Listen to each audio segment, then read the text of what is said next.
എല്ലാവർക്കും നമസ്കാരം. നമ്മൾ രേഖ ചേച്ചിയുടെ വിഷയം കഴിഞ്ഞ 2 ദിവസമായിട്ട് സംസാരിക്കുന്നുണ്ട്. അപ്പോൾ രേഖ ചേച്ചി പേരെടുത്ത് പറഞ്ഞ ചില ചാനലുകളിൽ പല ചാനലും അവർ ചെയ്ത വീഡിയോകൾ റിമൂവ് ചെയ്തു. അബാക് ഡിബേറ്റ് എന്ന് പറയുന്ന ചാനൽ അവർ ആ വീഡിയോ റിമൂവ് ചെയ്യാൻ തയ്യാറായിട്ടില്ല. അത് മാത്രമല്ല,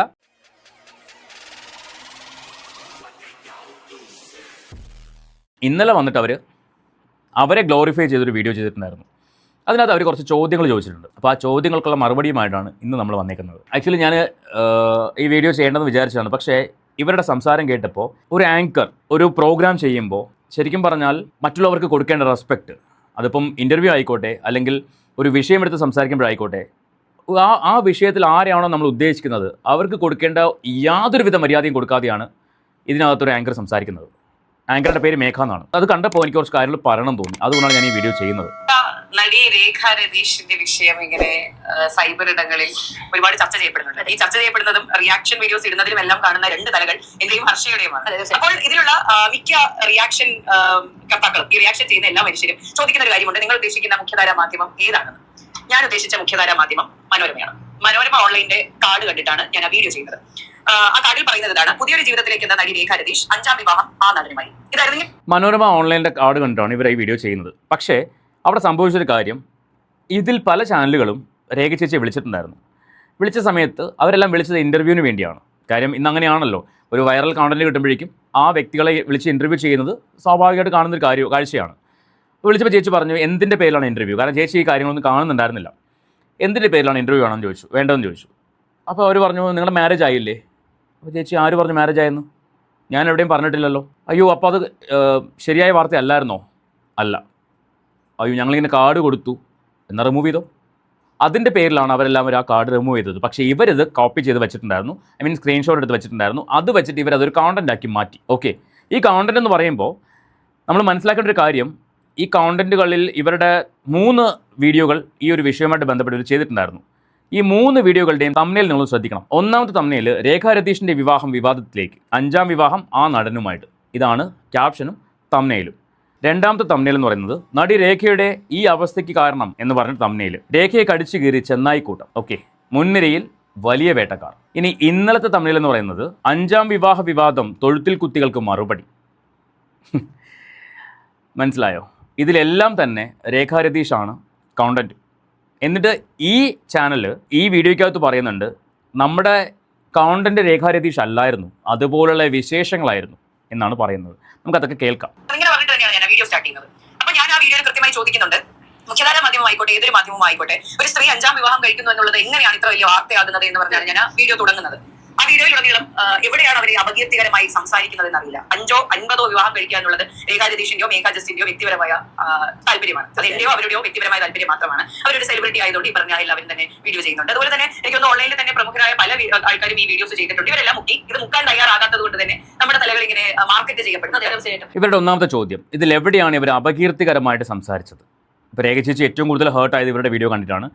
അതായത് ഞാനും ഈ വീഡിയോ കണ്ട സമയത്ത് ഇതെന്താപ്പോൾ 2 സ്ത്രീകൾ ഇരുന്നിട്ട്, പണ്ട് എൻ്റെയൊക്കെ കുട്ടിക്കാലത്ത് ഇപ്പോൾ എൻ്റെ അമ്മുമ്മ, അടുത്ത വീട്ടിലെ പ്രായമുള്ള അമ്മുമ്മ ഉണ്ടാവും, അപ്പോൾ ഇവരെല്ലാം കൂടി ഇരുന്നിട്ട് പല പല ആളുകളുടെയും കഥകൾ പറയുന്നത് കേൾക്കാറുണ്ട്. പല വീടുകളുടെയും കഥകൾ, അത് എല്ലാവരുടെ വീടുകളിലുള്ള കാര്യമാണ്. ഇപ്പോൾ ആർക്കും സമയമില്ല, പക്ഷെ പണ്ട് അങ്ങനെയല്ല. പണ്ട് വൈകുന്നേരം ആകുമ്പോഴേക്കും ഈ അമ്മമാരും അല്ലെങ്കിൽ അമ്മമാരൊക്കെ പുറത്തിറങ്ങിയിരുന്നിട്ട് അടുത്ത വീടിൻ്റെ ഒരു വഴിയിലോ എവിടെയെങ്കിലൊക്കെ നിന്നിട്ട് പല പല കഥകൾ പല ആളുകളെക്കുറിച്ച് പറയുന്നത് കേൾക്കാം. എന്ന് പറഞ്ഞ പോലെ ഇവരും വന്നിരുന്നിട്ട് തുടങ്ങുന്ന ഒരു വ്യക്തിയിലായിരിക്കും, പക്ഷേ പല ആളുകളിലേക്ക് ഈ ടോപ്പിക്ക് കൊണ്ടുപോകും. എന്നിട്ട് പറയും ഡിബേറ്റാണ്. ഒരു വ്യക്തിയുടെ പേഴ്സണൽ ലൈഫിൽ നടക്കുന്ന അല്ലെങ്കിൽ നടക്കാൻ സാധ്യതയുള്ള അല്ലെങ്കിൽ നടക്കാൻ പോകുന്ന ഒരു കാര്യത്തെ എടുത്ത് വെച്ചിട്ട് വലിച്ചു കീറുന്ന ഒരു തരം ഡിബേറ്റ്. അതാണ് ഇവരുടെ ഡിബേറ്റ്. ഓക്കെ, ഇവർ പറയാറുണ്ട് ഞങ്ങൾ രാഷ്ട്രീയം ചർച്ച ചെയ്യാറുണ്ട്. അതൊക്കെ വ്യക്തിപരമല്ല, പോളിറ്റിക്സ് വ്യക്തിപരമല്ല, റിലീജിയൻ വ്യക്തിപരമല്ല. പക്ഷേ ഇവിടെ ഒരു വ്യക്തിയുടെ വ്യക്തിപരമായ ഒരു സംഭവം എടുത്തു വെച്ചിട്ട് കീറി മുറിക്കുകയാണ്. നിങ്ങൾ ചോദിച്ചു നിങ്ങൾ എവിടെയാണ് നിങ്ങൾ അപകീർത്തിപ്പെടുത്തിയത്, ഞാൻ കാണിച്ചു തരാം എവിടെയാണ്, ഏത് പോയിന്റിലാണെന്നുള്ളത്. വേറൊരു വീഡിയോയിലേക്ക് പോകാം. ഒരു ന്യൂസ് കാർഡ് ഞാൻ വായിക്കാം. പുതിയൊരു ജീവിതത്തിലേക്ക് നടി രേഖ രതീഷ് 5ാം വിവാഹം ആ നടനുമായി. 5ാം വിവാഹം എന്ന് പറയുന്നത് ഇങ്ങനെ ഹൈലൈറ്റ് ചെയ്ത് കൊടുത്തിട്ടുണ്ട്. ഇതിൽ നിന്ന് മനസ്സിലാകാത്തൊരു കാര്യമുണ്ട്. ഈ 5ാം വിവാഹം എന്ന് പറയുന്നത് എന്താണ് ഇത്ര വലിയ സംഭവമെന്ന്. ഇപ്പൊ നമുക്ക് മാധ്യമങ്ങളുടെ കാര്യം പറയുകയാണെങ്കിൽ നമുക്ക് മനസ്സിലാക്കാം, എല്ലാം ഒരു വ്യൂസ് ആണല്ലോ, എല്ലാവർക്കും ഇമ്പോർട്ടന്റ് ആണ്, സർക്കുലേഷൻ വാല്യൂ ഇതൊക്കെയാണ് ഇമ്പോർട്ടന്റ്. അപ്പൊ നമ്മുടെ കേരളത്തിലെ ജനത മലയാളത്തിലാണ് കാർഡ്, അപ്പോൾ മലയാളികൾക്ക് വേണ്ടിയിട്ടാണ് കാർഡ് ഇറക്കിയിരിക്കുന്നത്. മലയാളികൾക്ക് ഈ 5ാം വിവാഹം എന്ന് പറയുന്നത് ഇപ്പോഴും വലിയൊരു സംഭവമാണ്. ഒരു സ്ത്രീയോ പുരുഷനോ ഒരു ബന്ധത്തിൽ നിന്ന് വേർപെട്ട് മറ്റൊരു ബന്ധത്തിലേക്ക് പോകുന്നത്, മറ്റൊരു വിവാഹം കഴിക്കുന്നതൊക്കെ വലിയ എന്തോ സംഭവമായിട്ട് കാണുന്ന ഒരു സമൂഹം ഇപ്പോഴും ഇവിടെ ഉണ്ട് എന്ന് തന്നെ തീർച്ചയായിട്ടും. പക്ഷേ ഇവിടെ 5ാം വിവാഹം എന്ന് പറയുമ്പോൾ എനിക്കാണെങ്കിൽ പോലും 5ാം വിവാഹം ചെറിയ പ്രായമാണ്. ഈ പറയുന്ന രേഖ എന്ന് പറയുന്ന ഒരു താരത്തിന്റെയാണ് ഈ ഒരു ന്യൂസ് കാർഡ് വന്നിരിക്കുന്നത്. അവരുടെ 5ാം വിവാഹം എന്ന് പറയുമ്പോൾ അവർക്ക് അത്ര വലിയ പ്രായമായിട്ടുള്ള ഒരു സ്ത്രീ ഒന്നുമല്ല. ഇതിനു മുൻപ് നമ്മൾ മറ്റൊരു സീരിയലിൽ തന്നെ സജീവമായി നിൽക്കുന്ന ഒരു സ്ത്രീ, എനിക്കൊന്നും പേര് എനിക്ക് ഓർമ്മയില്ല, ഒരു താടിയുള്ള ചേട്ടനും ചേച്ചിയുടെ കല്യാണം കഴിഞ്ഞത് അത് വളരെ സന്തോഷത്തോടു കൂടി ഞാൻ നോക്കി കണ്ടു. കാര്യം അവരുടെ 2ാം വിവാഹം മാറ്റാൻ തോന്നുന്നു. പക്ഷേ എത്രാമത്തെ ആയാലും വളരെയധികം സന്തോഷത്തോടു കൂടി അവർ മുന്നോട്ട് പോകുന്നു. ഒരുപാട് ഹേറ്റ് കമന്റുകളൊക്കെ അതിന് വരുന്നുണ്ട്. പക്ഷേ വളരെ സന്തോഷത്തോടു കൂടി പോകുന്നത് നമ്മൾ കണ്ടു. Who CARES? ഞാൻ വീണ്ടും ആ വാക്ക് ഉപയോഗിക്കുന്നു, ഹൂ കെയർസ്. ഇത് ആരുടെ പ്രശ്നമാണ്? ഇത് ആരെയാണ് ബാധിക്കുന്നത്? നിങ്ങളെയോ എന്നെയോ ഈ നാട്ടിലുള്ള ഒരു വ്യക്തിയും ബാധിക്കില്ല. പിന്നെ എന്തിനാണ് ഇങ്ങനൊരു വിഷയം നിങ്ങൾ ചർച്ചയ്ക്ക് പോലും എടുത്തത്? ഇതിൽ ഇവരുടെ 2ാമത്തെ വീഡിയോയ്ക്കകത്ത് ഒരു ആങ്കറുണ്ട്, ചിത്ര എന്ന് പറഞ്ഞിട്ട്. ഈ ആങ്കർ പറയുന്നുണ്ട്, ഞാൻ ഈ രേഖ ചേച്ചിയെ വിളിച്ചിട്ടുണ്ടായിരുന്നു ഇൻ്റർവ്യൂവിന് വേണ്ടി. അന്ന് ഈ രേഖ ചേച്ചി പറഞ്ഞൊരു വാക്കുണ്ട്, അതായത് ഇൻ്റർവ്യൂ ഞാനിപ്പോൾ കൊടുക്കുന്നില്ല, എൻ്റെ മകൻ പഠിച്ചുകൊണ്ടിരിക്കുകയാണ്, അവൻ പഠിച്ച് കഴിഞ്ഞിട്ട് നമുക്ക് നോക്കാം. കാരണം എൻ്റെ വിശേഷങ്ങൾ, എൻ്റെ പ്രശ്നങ്ങൾ, എൻ്റെ വിഷയങ്ങൾ എല്ലാം നാട്ടുകാർക്ക് അറിയുന്ന കാര്യങ്ങളാണ്. പലരും പല രീതിയിൽ അതിനെ വ്യാഖ്യാനിക്കുന്നുണ്ട്. അതുകൊണ്ട് തന്നെ മകൻ്റെ കൂടെ പഠിക്കുന്ന പിള്ളേരുടെ അവരുടെ പാരൻസ് വീട്ടിലിരുന്ന് സംസാരിക്കുന്ന കാര്യങ്ങൾ കേട്ടിട്ട് ആ കുട്ടികൾ സ്കൂളിൽ വന്നിട്ട് മകനോടത് ചർച്ച ചെയ്യും, സംസാരിക്കും. അതെനിക്ക് ബുദ്ധിമുട്ടുണ്ടാകുന്ന കാര്യമായതുകൊണ്ട് ഞാനിപ്പോൾ ഇൻ്റർവ്യൂസ് കൊടുക്കാറില്ല എന്ന് ചേച്ചി വളരെ വ്യക്തമായിട്ട് ആ പെൺകുട്ടിയോട് പറഞ്ഞു. അപ്പോൾ അവരുടെ ഏറ്റവും വലിയ കൺസേൺ ആരാണ്? ആ മകനാണ്. നിങ്ങൾ കുത്തി നോവിച്ചിരിക്കുന്നതും ആ മകനെ തന്നെയാണ്. മനസ്സിലായോ? ആ മകൻ്റെ വേദനയാണ് ആ അമ്മയിലേക്ക് സ്പ്രെഡ് ചെയ്തത്. നിങ്ങൾ സ്ത്രീകളാണ്, സ്ത്രീകൾക്ക് എപ്പോഴും സ്ത്രീകളുടെ മനസ്സ് മനസ്സിലാക്കാൻ പറ്റത്തൊക്കെയാണ് വ്യാഖ്യാനിക്കപ്പെടുന്നത്. പക്ഷേ മേഘ എന്ന് പറയുന്നത് നിങ്ങൾ ഈ നിങ്ങളുടെ ഇന്നലത്തെ വീഡിയോയിൽ സംസാരിക്കുന്ന കേട്ട് കഴിഞ്ഞാൽ എന്തൊരു പുച്ഛമാണ് നിങ്ങൾക്ക് ആൾക്കാരോട്. ഈ വീഡിയോയ്ക്കകത്ത് തന്നെ ഈ ഹർഷ എന്ന് പറഞ്ഞ പെൺകുട്ടി സംസാരിക്കുന്ന രീതി ഒന്ന് കേട്ടു നോക്കാം. നമുക്കും അത് കാണുമ്പോൾ സന്തോഷം തോന്നും. ഇപ്പോൾ ഈ രേഖയുടെ കാര്യമാണെങ്കിൽ പോലും 5ാമത്തെ വിവാഹം എന്ന് പറയുമ്പോൾ സ്വാഭാവികമായും കുറച്ചുകൂടി പ്രായം ഉണ്ടെങ്കിൽ അതിനുള്ള സാഹചര്യം എന്തായിരിക്കും എന്ന് ചിന്തിക്കാം. ഇത് ഒരു ലൈഫ് മെയിൻറ്റെയിൻ ചെയ്ത് കൊണ്ടുപോകുന്നു. ഒരു ആളെ കല്യാണം കഴിച്ചു, അത് ഓക്കെ ആവുന്നില്ല, അവർ ആത്മഹത്യ ചെയ്യുന്നേക്കാളും നല്ലതല്ലേ? അവർ പറയുന്നു, എൻ്റെ സാഹചര്യമാണ് എന്നെ ഇങ്ങനെയുള്ള അവസ്ഥയിലേക്ക് കൊണ്ടെത്തിച്ചത്. ഈ സാഹചര്യം എല്ലാ മനുഷ്യർക്കും ഒരുപോലെ ആയിരിക്കില്ല. ഓരോ വ്യക്തികൾക്കും ഓരോ രീതിയിലായിരിക്കും അവരുടെ സാഹചര്യങ്ങൾ ഇരിക്കുന്നത്. ഇപ്പോൾ ഹർഷ എന്ന് പറയുന്ന ഈ ആങ്കർ അല്ലെങ്കിൽ മേഘ എന്ന് പറയുന്ന ഈ ആങ്കർ, നിങ്ങൾക്ക് 2 പേർക്കും 2 ലൈഫ് സ്റ്റൈൽ ആയിരിക്കും അല്ലേ? നിങ്ങളിൽ ഒരാൾക്ക് ചിലപ്പോൾ വളരെ ബുദ്ധിമുട്ടിയ സാഹചര്യമായിരിക്കും, ഒരാൾക്ക് വളരെ ഹാപ്പിയായ ഒരു അറ്റ്മോസ്ഫിയർ ആയിരിക്കും നിങ്ങൾ ജീവിച്ചു വരുന്നത്. എന്ന് കരുതിയിട്ട് മേഘയ്ക്ക് ഹർഷയെക്കുറിച്ച് അറിയാത്ത കാര്യം പറയാൻ പറ്റുമോ? പറയാൻ പാടുണ്ടോ? നിങ്ങൾക്ക് ഇവരെക്കുറിച്ച് അറിയാമായിരുന്നോ? അറ്റ്ലീസ്റ്റ് അറിഞ്ഞപ്പോഴെങ്കിലും നിങ്ങൾ അവരെക്കുറിച്ചൊന്ന് അന്വേഷിച്ചിട്ട് അവരെ സങ്കടപ്പെടുത്തി നിങ്ങളെ വീഡിയോ എന്ന് മനസ്സിലാക്കിയിട്ടെങ്കിലും, മനസാക്ഷിയുള്ള സ്ത്രീകളായിരുന്നു നിങ്ങളെങ്കിൽ നിങ്ങൾ നിങ്ങളുടെ മാനേജ്മെൻറ്റിനോട് പറഞ്ഞ് ആ വീഡിയോ റിമൂവ് ചെയ്യിക്കുമായിരുന്നു. നിങ്ങൾ ഇന്നും അതിൻ്റെ വ്യൂസ് എണ്ണിക്കൊണ്ടിരിക്കുകയാണ്. അവിടെയാണ് ഞങ്ങൾ ചോദിക്കുന്നത്, നിങ്ങൾക്ക് നാണമുണ്ടോ എന്ന്, ഉളുപ്പുണ്ടോ എന്ന് ചോദിക്കുന്നത്. നിങ്ങൾ ഇന്നും വ്യൂസ് എണ്ണിക്കൊണ്ടിരിക്കുകയാണ്. പേരെടുത്ത് പറഞ്ഞുകൊണ്ടാണ് പലരും പോസ്റ്റ് ഇട്ടും അല്ലെങ്കിൽ ഇനിയിപ്പോൾ ഈ പെണ്ണുങ്ങൾ കുടുങ്ങും എന്ന് പറഞ്ഞുകൊണ്ട് കല്യാണം കഴിഞ്ഞ ഇന്നത്തെ സമൂഹത്തിൽ നമുക്കറിയാം, സിറ്റുവേഷൻഷിപ്പ് അല്ലെങ്കിൽ ഒരുമിച്ച് താമസിച്ചോ ഒരുമിച്ച് സ്നേഹത്തോട് കൂടി കുറച്ച് നാൾ മുൻപോട്ട് പോയിട്ട് നമുക്ക് മുന്നോട്ട് പോകാൻ സാധിക്കുമെങ്കിൽ മാത്രം കല്യാണത്തിലേക്ക് എത്തുന്ന ഒരു സാഹചര്യത്തിലേക്ക് ഇപ്പോൾ എല്ലാവരും അങ്ങനെ തന്നെ ചെയ്യുന്നത്. ഇതിപ്പോൾ 5ാം വിവാഹത്തിലേക്ക് എന്ന് പറയുമ്പോൾ ഇവർ ഈ ന്യൂസ് കാർഡ് 5ാം വിവാഹം എന്ന് ഹൈലൈറ്റ് ചെയ്ത് കൊടുത്തത് നമുക്ക് തിരിച്ചറിയാൻ സാധിക്കില്ല. കാരണം ഈ പറയുന്ന താരവും അതിന് ഹൈലൈറ്റ് ചെയ്താണ് കാണിക്കുന്നത് എന്നുള്ളതാണ്. ആ താരം എവിടെയും പറഞ്ഞിട്ടില്ല അവർ 5ാമത് വിവാഹം കഴിക്കാൻ പോകുന്നത്, എവിടെയും പറഞ്ഞിട്ടില്ല. അവരൊരു ന്യൂ ചാപ്റ്റർ തുടങ്ങാൻ പോകുന്നു എന്ന് പറഞ്ഞു. അതിൻ്റെ അടുത്ത സ്റ്റെപ്പ് എന്ന് പറയുന്നത് ആ ക്ലോത്തിങ് ബ്രാൻഡാണ്. അത് മനസ്സിലാക്കാൻ നിങ്ങൾക്കോ തുടക്കത്തിൽ ഞങ്ങൾക്ക് കഴിഞ്ഞിട്ടില്ല. പക്ഷേ ഇപ്പോൾ ഞങ്ങൾക്കത് മനസ്സിലായി. അതുകൊണ്ടാണ് ചെയ്ത കാര്യം തെറ്റിദ്ധരിക്കപ്പെട്ടതാണെന്ന് മനസ്സിലായിട്ട് അത് മാറ്റി തിരുത്തി പറഞ്ഞത്. നിങ്ങളിപ്പോഴും ഇത് കാണിക്കുന്നില്ല. നിങ്ങളിപ്പോഴും സ്വയം ഗ്ലോറിഫൈ ചെയ്യുകയാണ്. ഞങ്ങൾ ചെയ്തത് ശരിയാണ്, ഞങ്ങൾ പറഞ്ഞതെല്ലാം കറക്റ്റാണ് എന്ന് പറഞ്ഞ് ഇപ്പോഴും മെഴുകിക്കൊണ്ടിരിക്കുകയാണ്. നിങ്ങൾ പറഞ്ഞു, നിങ്ങൾ അപകീർത്തിപ്പെടുത്തിയിട്ടില്ല. ഈ പറയുന്നത് എന്താണ് പിന്നെ? അവർ പറയാത്തൊരു കാര്യം, അവരെവിടെയും പറഞ്ഞിട്ടില്ല ഞാൻ വിവാഹം കഴിക്കാൻ പോകുമെന്ന് പറഞ്ഞിട്ടില്ല. ഈ ഹർഷ പറയുന്നുണ്ട്, ഈ ഇൻ്റർവ്യൂവിലാണോ തൊട്ടടുത്ത ഇൻ്റർവ്യൂലാണോ എനിക്ക് ഓർമ്മയില്ല, ഹർഷ പറയുന്നുണ്ട് അവർ 9 മാസം മുന്നേ പറഞ്ഞു ഞാൻ വിവാഹം കഴിക്കാൻ പോകുന്നു. പറഞ്ഞിട്ടില്ല, അവർ എവിടെയും പറഞ്ഞിട്ടില്ല. അവർ 7 മാസം മുൻപ് മീഡിയ ഭാരത് എന്ന് പറഞ്ഞ ചാനലിൽ ഒരു ഇൻ്റർവ്യൂ കൊടുത്തു. അതിന് മുൻപ് 6 വർഷം മുൻപാണ് അവർ ഇൻ്റർവ്യൂ കൊടുക്കുന്നത് കേരള കൗമുദിക്ക്. 6 വർഷം മുൻപ് സ്ക്രീൻഷോട്ട് ഞാൻ അവിടെ വയ്ക്കാം. അതിനിടയ്ക്ക് എവിടെയും അവർ പറഞ്ഞിട്ടില്ല ഞാൻ വിവാഹം കഴിക്കാൻ പോകുന്നു. പിന്നെ നിങ്ങൾ എന്ത് തെളിവ് വെച്ചിട്ടാണ് പറയുന്നത്? അവർ പറഞ്ഞു 9 മാസം മുന്നേ പറഞ്ഞു, തെളിവ് കാണിക്കും. 9 മാസം മുന്നേ അവർ പറഞ്ഞു എന്നുള്ളത്, അല്ലെങ്കിൽ മാസങ്ങൾക്ക് മുമ്പ് അവർ പറഞ്ഞു എന്നുള്ളത് തെളിവ് കാണിക്കും. വിവാഹം കഴിക്കാൻ പോകുന്നു പറഞ്ഞത് ബാക്കി യാഥാർത്ഥ്യം ഇവർ പറയുന്നതാണ് മാധ്യമങ്ങളിലൂടെ പുറത്തിരുന്നത് ഞാൻ 5ാം വിവാഹം കഴിക്കാൻ പോകുന്നു എന്ന് പറയുമ്പോൾ. അതുപോലെ തെളിയിക്കൂ ഹർഷ, നിങ്ങൾ തെളിയിക്ക്. രേഖ രതീഷ് എന്ന് പറഞ്ഞ വ്യക്തി 5ാം വിവാഹം കഴിക്കാൻ പോകുന്നു അവരെവിടെ പറഞ്ഞു എന്ന് നിങ്ങൾ തെളിയിക്കണം. ഇതൊക്കെയാണ് നിങ്ങൾ അപകീർത്തിപ്പെടുത്തി എന്ന് അവരുദ്ദേശിച്ചത്. അവർ പറയാത്ത കാര്യം നിങ്ങൾ വളച്ചൊടിച്ച് പറയുന്നതുകൊണ്ട്. നിങ്ങളാണത് പറയുന്നത് 5ാം വിവാഹം കഴിക്കാൻ പോകുന്നു മാധ്യമങ്ങൾ, അല്ലാണ്ട് അവർ പറഞ്ഞിട്ടില്ല. ഏഷ്യാനെറ്റിൽ മറ്റേ പ്രമുഖ സീരിയലായിരുന്നു കുടുംബവിളക്ക്. അതിനകത്ത് ആ നായിക, ആ ഒരു സ്ത്രീ കഥാപാത്രം, എനിക്ക് പേര് കറക്റ്റ് ഓർമ്മയില്ല. അപ്പോൾ അവരും ഇതുപോലെ തന്നെ രണ്ടാമത് കഴിഞ്ഞപ്പോൾ രണ്ടാമത്തെ വിവാഹം വേറെ കഴിഞ്ഞ് 3ാം വിവാഹത്തിലേക്ക് പോകുന്നു എന്നൊക്കെ പറയുന്ന സമയത്ത് വലിയ രീതിയിൽ ട്രോൾ ആവുന്ന ഒരു സാഹചര്യം ഉണ്ടായിരുന്നു. പക്ഷേ 5 എന്ന് പറയുമ്പോൾ സ്വാഭാവികമായും 5ാം വിവാഹം ചിരിക്കുന്നത്, ഈ ചിരിയാണ് അവരെ ട്രോമയിലേക്ക് കൊണ്ടുപോയത്. ഈ ചിരി മനസ്സിലായോ? മേഘന പറയുന്നുണ്ട് എൻ്റെ സ്ഥായി ഭാവമാണ്, ഞാൻ എല്ലാ വീഡിയോയിലും ചിരിക്കുന്ന ഒരാളാണ്. ഞാൻ ചോദിച്ചോട്ടെ, നിങ്ങളൊരു മരണ വീട്ടിൽ പോയി അവിടെ ചിരിക്കൂ? നിങ്ങളിവിടെ സംസാരിക്കുന്നത് ഒരു വ്യക്തിയുടെ പേഴ്സണൽ ലൈഫിലെ അവരുടെ സ്ട്രഗിൾസിനെ കുറിച്ചാണ്. നിങ്ങൾക്ക് എങ്ങനെ അത് ന്യായീകരിക്കാൻ തോന്നുന്നു? കുറച്ചെങ്കിലും ലജ്ജയില്ലേ? ഒരു വ്യക്തിയുടെ ലൈഫിലെ സ്ട്രഗിളിങ് സിറ്റുവേഷൻ പറഞ്ഞു വരുന്ന ഒരു കാര്യത്തിൽ അവരതിനെ ഓവർകം ചെയ്യാൻ വേണ്ടി ശ്രമിക്കുന്ന കാര്യം പറയുമ്പോൾ, അല്ലെങ്കിൽ അതിനെക്കുറിച്ച് സംസാരിക്കുമ്പോൾ അവിടെ ചിരിക്കാൻ തോന്നിയ നിങ്ങളുടെ മനസ്സ്, ഇത്രയും ജീർണിച്ച മനസ്സ്, ഇതൊക്കെ കണ്ടിട്ട് അവർക്ക് വിഷമം തോന്നിയെന്ന് പറഞ്ഞപ്പോൾ അതിനെ പുച്ഛത്തോടെയാണ് തിരിച്ച് കാണുന്നത്. ഇതൊക്കെയാണ് അവരെ വിഷമിപ്പിച്ചെന്ന് പറയുന്ന കാര്യങ്ങൾ. അവരെ അപകീർത്തിപ്പെടുത്തിയില്ല അല്ലേ? അവരെ അപമാനിച്ചിട്ടില്ല അല്ലേ? ഉളുപ്പ് വേണം, ഉളുപ്പ്, എങ്കിൽ അതൊക്കെ സമ്മതിക്കാൻ തോന്നുള്ളൂ. ഇന്നലത്തെ ഇന്റർവ്യൂവിന്റെ ബാക്കി കേൾക്കാം. പല യൂട്യൂബ് വീഡിയോ നമ്മൾ കാണുന്നുണ്ട്.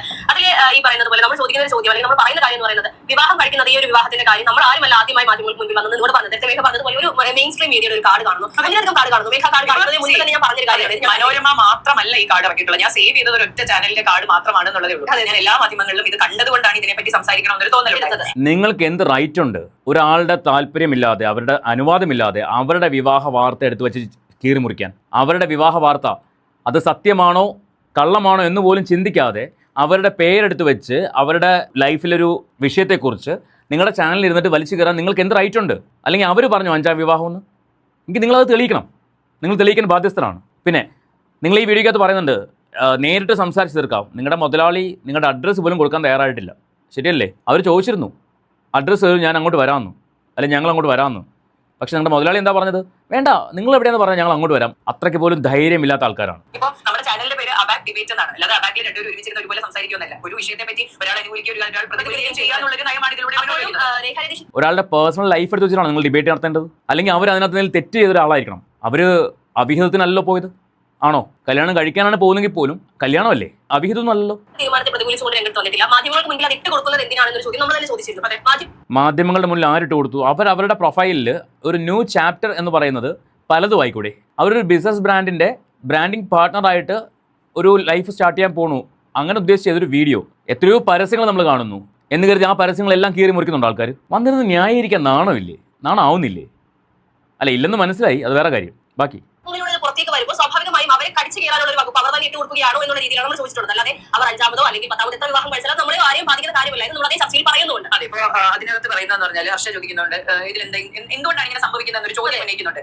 ഒരു വിഷയം നാട്ടിലുണ്ടാകുന്നു, അത് എന്ത് വിഷയമായിക്കോട്ടെ, ഇപ്പോൾ ശബരിമല സ്ത്രീ പ്രവേശന വിഷയം അല്ലെങ്കിൽ ഇതുപോലുള്ള മറ്റു വിഷയങ്ങൾ, പൊങ്കാല നടത്തരുത് എന്നുള്ളൊരു വിഷയം കോവിഡ് സമയത്ത് ഉണ്ടായപ്പോൾ ഇങ്ങനത്തെ എന്ത് വിഷയം ഉണ്ടായാലും നാട്ടിൽ 2 അഭിപ്രായം ഉണ്ടാകും. അമ്മയെ തല്ലിയ വിഷയം ഉണ്ടായാലും 2 അഭിപ്രായമുള്ള നാട്. എന്താ കമ്പാരിസൺ?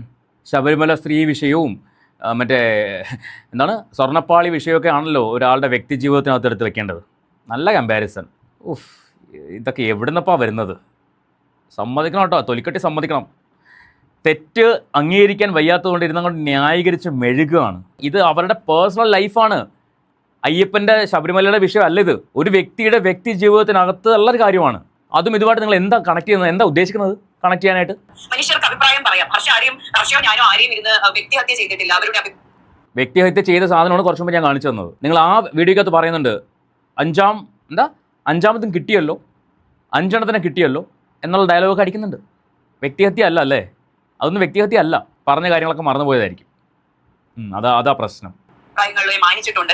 എല്ലാ കാലത്തും അതേ ചെയ്തിട്ടുള്ളൂ. നമ്മുടെ ഈ വീഡിയോയുടെ താഴെയൊക്കെ പണ്ടത്തെ കഥയിൽ ഇത് ജീവിതത്തിന്റെ എപ്പിസോഡൊക്കെ കോട്ട് ചെയ്ത് പറയുന്ന പലരുണ്ട്. തീർച്ചയായിട്ടും നമ്മൾ 2ാമത് ആ ഒരു ചർച്ച എടുത്തപ്പോൾ ഞാൻ അതിനെക്കുറിച്ച് പരാമർശിച്ചിരുന്നു. ഞാൻ ആ വീഡിയോയിൽ എന്താണ് യഥാർത്ഥത്തിൽ സംഭവിച്ചിട്ടുള്ളത് അന്വേഷിച്ച് പോയതാണ്. പക്ഷെ ആ വീഡിയോ നമുക്ക് കാണാൻ സാധിച്ചില്ല. അതിനപ്പുറം ആ വീഡിയോ ആ ഒരു കഥ എന്നിട്ട് നിങ്ങൾക്ക് മനസ്സിലായില്ലേ ആ വീഡിയോ എന്തുകൊണ്ട് കാണാൻ പറ്റില്ല? ആ വീഡിയോയ്ക്കകത്ത് സത്യങ്ങളില്ലാത്തത് കൊണ്ട് അവരത് മാറ്റിയതാണ്, ചാനൽ അത് മാറ്റിയതാണ്. ആ വീഡിയോ അവിടെ ഇപ്പോൾ ഇല്ല. അതിനകത്ത് ഒരു സത്യവും ഇല്ലാത്തതുകൊണ്ട്, രേഖ രതീഷ് എന്ന് പറഞ്ഞ വ്യക്തിയുടെ വ്യക്തി ജീവിതത്തെ അത് ഒരുപാട് ബാധിച്ചതുകൊണ്ട് അവർ ആ വീഡിയോ എടുത്ത് കളഞ്ഞതാണ്. യൂട്യൂബിൽ നിന്നും പബ്ലിക് പ്ലാറ്റ്ഫോമിൽ നിന്നും ഒക്കെ എടുത്ത് മാറ്റിയതാണ്. എന്നിട്ടും നിങ്ങൾക്ക് മനസ്സിലായില്ല അതിനകത്ത് യാതൊരു സത്യവും ഇല്ല എന്നുള്ള കാര്യം. നിങ്ങൾ നാട്ടുകാർ പറയുന്ന കമൻറ്റുകളും വല്ലവരും പറയുന്ന വല്ല വാക്കുകളൊക്കെയാണ് നിങ്ങൾ വിശ്വസിച്ചിട്ട് അത് നിങ്ങളുടെ ചാനലിൽ കൂടി അങ്ങോട്ട് വിളമ്പുന്നത്. സത്യമുണ്ടോ സത്യമാണോ എന്ന് പോലും തിരക്കാതെ. ഇതാണോ മാധ്യമധർമ്മം? എപ്പിസോഡിന് ശേഷം രേഖ നൽകിയ ഇന്റർവ്യൂകളിൽ അവർ വളരെ ഇമോഷണലായി പറയുന്ന പല കാര്യങ്ങളും ഇതിന് ശേഷം നമ്മുടെ ചർച്ചകളിൽ പരാമർശിച്ചിട്ടുണ്ട്. അപ്പോൾ ഇതൊന്നും ആരും ഏറ്റുപിടിക്കില്ല. എന്തെങ്കിലും ഒരു ചെറിയൊരു നമ്മുടെ ഭാഗത്തു നിന്നുള്ള തെറ്റുകളാണെന്ന് അവർക്ക് തോന്നുന്നത്, അല്ലെങ്കിൽ അപകീർത്തിപരമായി തെറ്റാണല്ലോ. തെറ്റാണെന്ന് മറ്റുള്ളവർക്ക് തോന്നിയത് നിങ്ങൾ സമ്മതിച്ചല്ലോ. എന്തുകൊണ്ട് നിങ്ങൾ ആ വീഡിയോ റിമൂവ് ചെയ്തില്ല? അപ്പോൾ വ്യൂ കൗണ്ട് കയറണം അല്ലേ? ഇതേ ഹർഷ പറയുന്നുണ്ട്, നമ്മൾ ആ വീഡിയോ ചെയ്തിട്ട് നമുക്ക് 20,000 വ്യൂവേ വന്നുള്ളൂ, പക്ഷെ നമ്മളെടുത്ത് റിയാക്ട് ചെയ്തവർക്ക് 90,000 1 ലക്ഷമൊക്കെ വന്നു. അപ്പോൾ നമ്മളെയും കൂടി ആൾക്കാർ വെച്ച് റീച്ച് ഉണ്ടാക്കുകയല്ലേ എന്ന് ഹർഷ പറയുന്നുണ്ട്. ഇപ്പോഴും നിങ്ങൾ അതിൻ്റെ വ്യൂ കൗണ്ട് എണ്ണിക്കൊണ്ടിരിക്കുകയല്ലേ? ഒരു വ്യക്തിക്ക് നിങ്ങൾ കാരണം ഒരു വിഷമം ഉണ്ടായെന്ന് മനസ്സിലായിട്ടും ആ വീഡിയോ ടേക്ക് ഡൗൺ ചെയ്യാൻ നിങ്ങൾ തയ്യാറാവുന്നില്ല. അവിടെയാണ് നിങ്ങളുടെ ധാർഷ്ട്യം ഇരിക്കുന്നത്, നിങ്ങളുടെ അഹങ്കാരം ഇരിക്കുന്നത്. പിന്നെ മേഘയുടെ മുഖത്തെ ആ പുച്ഛഭാവം. മേഘ കഴിഞ്ഞ ദിവസം രേഖ ചേച്ചി വിളിച്ചിട്ടുണ്ടായിരുന്നു. അവരെന്താ നിങ്ങളോട് പറഞ്ഞത്? നിങ്ങളോട് സംസാരിക്കാൻ താല്പര്യമില്ല എന്ന് പറഞ്ഞത്. എന്നിട്ട് നിങ്ങൾ എന്താ ഡയലോഗ് അടിക്കുന്നത്? സീരിയൽ ഡയലോഗ് അടിച്ചു. സീരിയൽ ഡയലോഗ് കൊണ്ട് 3 മിനിറ്റ് കൊണ്ടുപോയി. നാണം ഉണ്ടോ സ്ത്രീയെ? നിങ്ങൾക്ക് നാണം ഉണ്ടോ? ഒരു വ്യക്തിനെ നിങ്ങൾ വ്യക്തിഹത്യ ചെയ്തില്ല അല്ലേ? ചെയ്യുന്നില്ല അല്ലേ? ഈ വീഡിയോക്കകത്ത് നിങ്ങൾ ചെയ്യുന്നത് അത് തന്നെയല്ലേ? കേൾക്കാൻ ബാക്കി. അതിനകത്ത് എനിക്കൊന്നും ഞാൻ എനിക്ക് പറഞ്ഞ റിയാക്ഷൻ വീഡിയോസ് ചെയ്യുന്ന ആൾക്കാരൊന്നും അറിയില്ല. അത് എന്റെ കുറവായിരിക്കാം. ഈ പറഞ്ഞ ഒരാളുടെ വീഡിയോ കണ്ടപ്പോൾ എന്നെ പറയുന്നുണ്ട് 14 മിനിറ്റ് കണ്ടു ഇത്രയൊന്നും കാണാൻ വയ്യാന്ന്. എന്റെ സുഹൃത്തെ 14 മിനിറ്റ് കണ്ടിട്ട് റിയാക്ട് ചെയ്യണമായിരുന്നു. 14 മിനിറ്റ് മുഴുവൻ കണ്ടാലേ നിങ്ങൾ എന്താണ് പറയുന്നത് എന്നതിനെ പറ്റി താങ്കൾക്ക് ഒരു വ്യക്തമായ ബോധ്യം ഉണ്ടാവുകയുള്ളായിരുന്നു. ചേടാ, ഇതേ ഹർഷ പറയുന്നുണ്ട്, നമ്മൾ ആകെ 4 മിനിറ്റ് മാത്രമേ അവരുടെ വിഷയം സംസാരിക്കുന്നുള്ളൂ, ബാക്കിയെല്ലാം ലോക കാര്യങ്ങളാണ് സംസാരിച്ചിട്ടുള്ളതെന്ന്. പിന്നെ എന്തിനാ 14 മിനിറ്റ് കാണുന്നത്? അവരുടെ വിഷയമാണെങ്കിൽ അവരുടെ വിഷയം മാത്രം കണ്ടാൽ പോരെ? എന്തിനായി 14 മിനിറ്റും കണ്ട് നിങ്ങൾക്ക് വ്യൂ ഉണ്ടായി തരുന്നത്? അതിൻ്റെ ആവശ്യമില്ല. രേഖ രതീഷ് എന്ന് പറഞ്ഞ വ്യക്തിയുടെ കാര്യം സംസാരിക്കുന്ന ആണ് ശ്രദ്ധിക്കേണ്ടതെങ്കിൽ ആ 4 മിനിറ്റെങ്കിൽ 4 മിനിറ്റ് കണ്ടാൽ പോരെ? എന്തിനാ 14 മിനിറ്റ് കാണുന്നത്? അതിൻ്റെ ആവശ്യം എന്താ? ഒരു കാര്യമില്ല. നിങ്ങൾ ആ 4 മിനിറ്റ് എന്താണ് സംസാരിച്ചിട്ടുള്ളത് ആ വ്യക്തിയെക്കുറിച്ച്? വ്യക്തിഹത്യ തന്നെയാണ് ചെയ്തേക്കുന്നത്. വ്യക്തിഹത്യ തന്നെയാണ് ചെയ്തേക്കുന്നത്. ഓ, വിഷമം വന്നു അല്ലേ? വഴിയെ പോകുന്ന ആരോ അവൾ ഇവളെന്ന് പറഞ്ഞപ്പോൾ വിഷമം വന്നു അല്ലേ? അതിലും മോശമായിട്ട്, അതിലും മ്ലേച്ഛമായിട്ട് നിങ്ങൾ നിങ്ങളുടെ വീഡിയോയിൽ ഇരുന്ന് പറഞ്ഞപ്പോൾ അവർക്ക് എത്രമാത്രം വിഷമം വന്നിട്ടുണ്ടാവും? അപ്പോൾ അതേക്കുറിച്ച് ആലോചിക്കുന്നില്ലേ? നമ്മുടെ സങ്കടമാണ് നമുക്ക് വലുതല്ലേ? ആരാണ്ട് അമ്മയ്ക്ക് ഭ്രാന്ത് പിടിച്ച കാണാൻ നല്ല ചേലാണ്. പക്ഷെ ആ ഭ്രാന്ത് നമുക്ക് വരണം, എങ്കിലേ ആ വേദന മനസ്സിലാവുകയുള്ളൂ. അപ്പോൾ ആരോ വന്ന് അവളെ ഇവളെന്നൊക്കെ വിളിച്ചപ്പോൾ അങ്ങോട്ട് പൊള്ളിപ്പോയി അല്ലേ? പരാമർശങ്ങൾ നടത്തുന്നു. മറ്റൊരു തമാശയുള്ളത് 14 മിനിറ്റ് വെറും 4 മിനിറ്റ് മാത്രമാണ് രേഖ രതീഷ് എന്ന് പറയുന്ന വ്യക്തിയെക്കുറിച്ച് നമ്മൾ സംസാരിക്കുന്നുള്ളൂ. ബാക്കി കോമൺ കണ്ടന്റ് കേട്ടല്ലോ. 14 മിനിറ്റിൽ 4 മിനിറ്റ് മാത്രമേ നമ്മൾ രേഖാ രതീഷിനെ കുറിച്ച് സംസാരിക്കുന്നുള്ളൂ. പക്ഷേ ഈ 3 വീഡിയോയുടെയും തമ്മിൽ എന്താണ്? രേഖാ രതീഷാണ്. ആദ്യത്തേൽ രേഖാ രതീഷിൻ്റെ വിവാഹം വിവാദത്തിലേക്ക്. രണ്ടാമത്തെ തമ്മിൽ എന്താണ്? രേഖാ രതീഷിനെ ചെന്നായി കൂട്ടങ്ങൾ കടിച്ചു കീറുന്നു. മൂന്നാമത്തെ എന്തായിരുന്നു? ഇതിനകത്ത് വിവാഹ വിവാദം മറുപടി. മനസ്സിലായോ? ഇതിലെല്ലാം കോണ്ടന്റ് ആരായിരുന്നു? രേഖാ രതീഷ്. അവരുടെ സബ്ജക്റ്റ് അവിടെ എത്ര മിനിറ്റ് എടുത്തിട്ടുള്ളൂ? 4 മിനിറ്റ്. എന്നിട്ട് 14 മിനിറ്റ് ആൾക്കാർ കാണാത്തല്ല വിഷമമെന്ന് പറയുന്നത്. 14 മിനിറ്റും കാണണം. എന്ത് വാങ്ങാൻ പറിക്കാനാ? അതായത് ഇങ്ങനെ എന്തുകൊണ്ട് ഇത്രയും വിവാഹങ്ങളിലേക്ക് പോകുന്നു, അല്ലെങ്കിൽ എന്തുകൊണ്ട് ഇങ്ങനെ ഒരു കാര്യത്തിലേക്ക് തീരുമാനമെടുക്കുന്നു? സാധാരണ ഇപ്പോൾ ഞാനോ അല്ലെങ്കിൽ മേധിയോ ആരും ആയിക്കോട്ടെ രണ്ടാമത് വിവാഹം കഴിക്കാനുള്ള ഒരു മാനസികാവസ്ഥ, അല്ലെങ്കിൽ മൂന്നാമത് വിവാഹം കഴിക്കുമ്പോൾ പിന്നെ അങ്ങനെ ഒരു റിസ്കിന് തയ്യാറാകുമോ എന്നുള്ളൊരു ചോദ്യമാണ് നമ്മളോട് ചോദിക്കുന്നത്. അതുമായി ബന്ധപ്പെട്ടാണ് ചർച്ച മുന്നോട്ട് പോകുന്നത്. രേഖ രതീഷ് എന്നൊരു പേര് കണ്ടതുകൊണ്ടോ അതിൽ തമ്പ് കണ്ടതുകൊണ്ടോ മാത്രം റിയാക്ട് ചെയ്യാൻ പോകുമ്പോൾ ഇവരിടുന്ന റിയാക്ഷൻ വീഡിയോയുടെ താഴെയുള്ള ക്യാപ്ഷനും അവരിടുന്ന തമ്പും കണ്ടാൽ ഇപ്പോൾ ഞാനും മേഘയും സംസാരിക്കുന്നതിൽ മേഘയുടെ മുഖത്തിന് വലിയൊരു ചുവന്ന വട്ടം വരച്ചുകൊണ്ടൊരു വീഡിയോ നിങ്ങളെ പറഞ്ഞപ്പോൾ നിങ്ങളുടെ മുഖത്ത് ചുവന്ന വട്ടം ഇട്ടപ്പോൾ നിങ്ങൾക്ക് വേദനിച്ചു. അപ്പോൾ ആ ഒരു വ്യക്തി എത്രമാത്രം വേദനിച്ചു കഴിഞ്ഞ ഒരാഴ്ച കൊണ്ട്. ആ വേദനയുടെ ഒരു അംശം പോലും നിങ്ങൾ വേദനിച്ചിട്ടില്ല. മനസ്സിലായോ? മുഖത്ത് വട്ടം വരച്ചപ്പോൾ വേദനിച്ചു. കാര്യത്തിൽ എനിക്ക് വ്യക്തമായ അതൃപ്തി രേഖപ്പെടുത്താനുണ്ട്. ഞാൻ ആ വീഡിയോയിൽ എനിക്ക് വളരെ സന്തോഷം തോന്നിയ കാര്യമാണ്. രേഖ രതീഷ് 5ാമത് കല്യാണം കഴിച്ചാലും 50ാമത് കല്യാണം കഴിച്ചാലും എന്നെ ബാധിക്കുന്ന കാര്യമല്ല. അതിപ്പോ എന്റെ കുടുംബത്തിൽ ഒരാളാണ് അത് ചെയ്തതെങ്കിൽ പോലും എന്നെ ബാധിക്കുന്ന കാര്യമല്ല. പിന്നെ എന്തിനാണ് അങ്ങനെ ഒരു ടോപ്പിക് എടുത്തത്? ആരെ ബോധിപ്പിക്കാൻ? ആരെ പഠിപ്പിക്കാൻ? എന്തിനു വേണ്ടി? അവർ കല്യാണം കഴിക്കുമോ, കല്യാണം കഴിക്കാതിരിക്കുമോ, 5ാമത്തെ കഴിക്കുമോ, 10ാമത്തെ കഴിക്കുമോ? നിങ്ങളുടെ വിഷയമാണോ അത്? നിങ്ങളെ ബാധിക്കുന്ന കാര്യമാണോ അത്? അല്ല. നിങ്ങൾ മാത്രമാണ് ഇത് ഡിബേറ്റായിട്ട് നടത്തിയത്. ബാക്കിയുള്ള ആൾക്കാർ അവരുടെ അഭിപ്രായം പോലെ വന്ന് ഡയലോഗ് അടിച്ചിട്ട് പോയതാണ്. അവർക്കും പണി കൊടുത്തിട്ടുണ്ട്, പണി കിട്ടിയിട്ടുണ്ട്. പക്ഷെ അവരെല്ലാം വീഡിയോ കളഞ്ഞപ്പോൾ നിങ്ങൾ ഇപ്പോഴും വന്നിരുന്ന് ന്യായീകരിക്കുകയാണ്. അതുകൊണ്ടാണ് എനിക്കത് വീണ്ടും എടുത്ത് ചെയ്യേണ്ടി വരുന്നത്. ഞങ്ങൾ ചെയ്തതെല്ലാം ശരിയാണ്, പെർഫെക്റ്റ് ആണ്, പക്കയാണ് എന്ന് പറഞ്ഞ് ന്യായീകരിക്കുകയാണ്. പോസിറ്റീവായിട്ട് എടുക്കുന്ന ഒരാളാണ്. ബന്ധങ്ങളിൽ നിന്ന് ഇറങ്ങി വരണമെന്നും പുതിയ ബന്ധങ്ങൾ കണ്ടെത്തണമെന്നും ഒരു ബന്ധത്തിൽ കടിച്ചു തൂങ്ങി നിൽക്കുന്നതെന്നും എല്ലാവരോടും പറയുകയും ചെയ്യുന്ന ഒരാളാണ്. പലപ്പോഴായി ചർച്ചയിലും ഞാൻ പറഞ്ഞിട്ടുണ്ട്. ഈ സാധനം എടുത്ത് കാർഡാക്കി എന്റെ തലയിൽ വട്ടം ഇട്ട് വെച്ചിട്ട് ഞാൻ ചിരിക്കുന്നു എന്നൊക്കെ പറഞ്ഞാൽ സുഹൃത്തെ, അബാക് മീഡിയ, നേഷൻ ഫസ്റ്റ്, അബാക് ഡിബേറ്റ്, ഈ 3 ചാനലുകളിൽ ഞാൻ കുറെ അധികം വീഡിയോസ് ചെയ്തിട്ടുണ്ട്. ഈ വീഡിയോസ് എല്ലാം എടുത്തൊന്ന് കണ്ടു നോക്കണം. രാഷ്ട്രീയക്കാരെ ഇന്റർവ്യൂ ചെയ്തിട്ടുണ്ട്, സ്പിരിച്വൽ ലീഡേഴ്സിനെ ഇന്റർവ്യൂ ചെയ്തിട്ടുണ്ട്, സെലിബ്രിറ്റീസിനെ ഇന്റർവ്യൂ ചെയ്തിട്ടുണ്ട്, ഇൻഹൗസ് ചർച്ചകൾ ചെയ്തിട്ടുണ്ട്. രാഷ്ട്രീയമായിട്ടും രോഹിതേട്ടനുമായിട്ടും പലരുമായിട്ടും ഞാൻ ചർച്ചകൾ ചെയ്തിട്ടുണ്ട്. ഏതൊരു വീഡിയോ എടുത്ത് നോക്കിയാലും ഞാനതിൽ ചിരിക്കുന്നുണ്ട്. എന്റെ സ്വാഭാവികമായ ഒരു സ്വഭാവമാണ് ചിരിക്കുക എന്നുള്ളത്. എനിക്കൊന്നും നല്ല കാര്യമാണ്. ചിരിക്കുക എന്ന് പറയുന്നത് നല്ലൊരു കാര്യമാണ്. പക്ഷേ അസ്ഥാനത്ത് ചിരിക്കാൻ പാടില്ല. മനസ്സിലായോ? ഒരാളുടെ ലൈഫിലെ അവർ കടന്നുപോയ കാര്യങ്ങൾ, അവർ കടന്നുപോയ വിഷയങ്ങൾ, അവർ കടന്നുപോയ സിറ്റുവേഷൻസ്, അതേക്കുറിച്ച് സംസാരിക്കുമ്പോൾ, അല്ലെങ്കിൽ അങ്ങനെ ഒരു വിഷയം സംസാരിക്കുമ്പോൾ അവിടെയല്ല ഈ അളിഞ്ഞ ചിരി വരേണ്ടത്. അതൊരു ഹോസ്റ്റിൻ്റെ കഴിവില്ലായ്മയാണ്. എവിടെ ചിരിക്കണം, എവിടെ സങ്കടപ്പെടണം എന്നത് ഒരു ഹോസ്റ്റിന് അറിഞ്ഞിരിക്കണം. ഞാൻ പഠിപ്പിക്കാൻ ആളൊന്നുമല്ല, ഞാനൊരു ഹോസ്റ്റുമല്ല. പക്ഷേ ഒരു പ്രോഗ്രാം ഹോസ്റ്റ് ചെയ്യുന്ന ഒരാൾ വാക്കുകൾ കൊണ്ട് അമ്മാനമാടുന്ന ആൾക്കാരാണ്. ഈ ആങ്കേഴ്സ് എന്ന് പറയുന്നത് വാക്കുകൾ കൊണ്ട് അമ്മാനം മാറുന്ന ആൾക്കാർ. ഈ വാക്കുകൾക്കൊപ്പം അവരുടെ ഇമോഷൻസും പുറത്തു വരും. ഇവിടെ നിങ്ങളുടെ ഇമോഷൻ പുച്ഛമായിരുന്നു. രേഖാ രതീഷിൻ്റെ വിഷയം എടുക്കുമ്പോൾ നിങ്ങൾക്ക് പുച്ഛമാണ് സ്ത്രീയെ. അത് നിങ്ങൾ മനസ്സിലായോ? ആ 3 വീഡിയോയിലും നിങ്ങളുടെ മുഖത്തുണ്ടായിരുന്നത് പുച്ഛഭാവം മാത്രമാണ്. പിന്നെ വന്ന് നിങ്ങൾ ഇത് ന്യായീകരിക്കരുത്. അതിനകത്ത് എനിക്ക് രേഖ ചേച്ചി പറയുന്ന ഒരു കാര്യമുണ്ട്, ആ ചിരി ബുദ്ധിമുട്ടുണ്ടാക്കിയെന്ന്. അതിൽ എനിക്ക് ബുദ്ധിമുട്ട് തോന്നി. ഒരാളുടെ വിഷമത്തിൽ നിന്ന് ഞാൻ ചിരിക്കുന്നത് അവർക്ക് തോന്നിയിട്ടുണ്ടെങ്കിൽ, എനിക്ക് ബുദ്ധിമുട്ടായിട്ടുണ്ടെങ്കിൽ ഖേദം പ്രകടിപ്പിക്കുന്നു. എന്തേ നിങ്ങൾക്ക് തോന്നിയില്ലേ? അവർക്ക് തോന്നിയിട്ടുണ്ടെങ്കിൽ, അവർക്ക് തോന്നിയോണ്ടാണല്ലോ അവർ പറഞ്ഞത്. പിന്നെ തോന്നിയിട്ടുണ്ടെങ്കിൽ എന്നൊരു വാക്കെന്തിനാണ്? അവർക്കത് വിഷമം ഉണ്ടാക്കി എന്നുള്ളത് അവർ തുറന്നു പറഞ്ഞു. അതിന് ഖേദം പ്രകടിപ്പിക്കുകയല്ല വേണ്ടത്, ക്ഷമ ചോദിക്കുക തന്നെ വേണം. നിങ്ങൾ ഇന്നലെ ഫോൺ ചെയ്തപ്പോൾ പോലും നിങ്ങൾ ചോദിച്ചിട്ടില്ല. നിങ്ങളോട് എന്താ പറഞ്ഞത്? അവർ നേരിട്ട് പറയട്ടെ, അപ്പോൾ ഞങ്ങൾ വീഡിയോ റിമൂവ് ചെയ്യാം. ചെയ്യണ്ട. അത് വെച്ച് നിങ്ങൾ റിവ്യൂ ഉണ്ടാക്കിക്കോ, ചെയ്യണ്ട. പക്ഷേ അഭിമാനവും അന്തസ്സും മാന്യതയുമുള്ളവരാണെങ്കിൽ അത് അപ്പോൾ തന്നെ റിമൂവ് ചെയ്യുമായിരുന്നു. ഒരു വ്യക്തിക്ക് ഞങ്ങൾ കാരണം ഒരു ബുദ്ധിമുട്ടുണ്ടായിട്ടുണ്ടെങ്കിൽ അത് ഞങ്ങൾക്ക് വേണ്ട, അത് ഇനി മുന്നോട്ട് പോകണ്ട എന്നും പറഞ്ഞ് ആ സ്പോട്ടിൽ അത് റിമൂവ് ചെയ്യുമായിരുന്നു. പക്ഷേ നിങ്ങളത് ചെയ്തിട്ടില്ല. അതിനർത്ഥം നിങ്ങൾക്ക് ഇതൊന്നും ഇല്ലെന്നാണ്. എനിവേ, ഇനിയും കുറച്ചധികം കൂടി സംസാരിക്കാനുണ്ട്. പക്ഷേ വേണ്ട, ഇത്രയും മതി. ഇത്രയും കൊണ്ട് തന്നെ കാര്യങ്ങൾ ആൾക്കാർക്ക് മനസ്സിലായിട്ടുണ്ടാവും എത്രമാത്രമാണ് ഇവർ ആ ഒരു വ്യക്തിയെ തേജോവധം ചെയ്ത് സംസാരിച്ചതെന്നുള്ളത്. പുച്ഛഭാവം മാത്രമാണ് ഈ ഒരു സ്ത്രീയുടെ മുഖത്തുണ്ടായിരുന്നത്. ഈ മേഘ എന്ന് പറയുന്ന സ്ത്രീയുടെ മുഖത്തുണ്ടായിരുന്ന പുച്ഛഭാവം മാത്രമാണ്. മറ്റേ കുട്ടി എന്തൊക്കെയോ വിളിച്ച് പറഞ്ഞുകൊണ്ടിരിക്കുന്നു, ഒരുതരം ഇൻസൾട്ടിങ് മാത്രം. എനിവേ, എന്നെ കേട്ടിരിക്കുന്ന നിങ്ങൾ പറയുക, ഇവർ ചെയ്തത് ശരിയാണോ തെറ്റാണോ, അതോ ഞാൻ പറയുന്നതാണോ തെറ്റ്? ഞാൻ നിങ്ങൾക്ക് വിടുന്നു. നമുക്ക് മറ്റൊരു വീഡിയോ ആയിട്ട് വീണ്ടും കാണാം.